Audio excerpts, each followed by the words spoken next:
At all major service areas you'll see lots of people changing tyres and running about with them.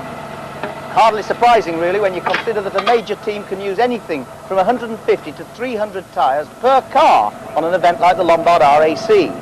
And it's not just a question of quantity, there's also a mind-boggling variety of tyres available. In fact, the only thing that they've all got in common is that they're black and round. This is a racing slick which will be used on one of the few all tarmac special stages. It has little grooves cut in it to make it road legal here in Britain.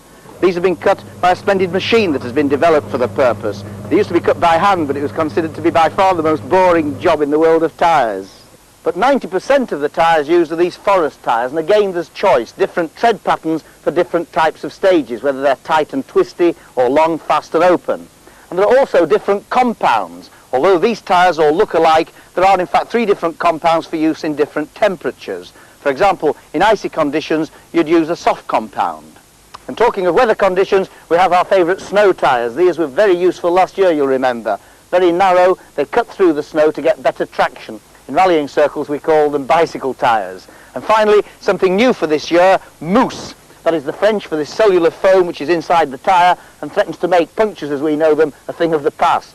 The mousse is forced inside the tyre at the factory and is held in place by air pressure. When there's a puncture, the air pressure is reduced and the mousse expands to fill the space available. Mickey Biasion first used the tyres to great effect on the tough Acropolis rally. But they're heavier than ordinary tyres, and though the driver can charge around with greater confidence, only a few of the Lombard RAC stages are rough enough to make them worthwhile.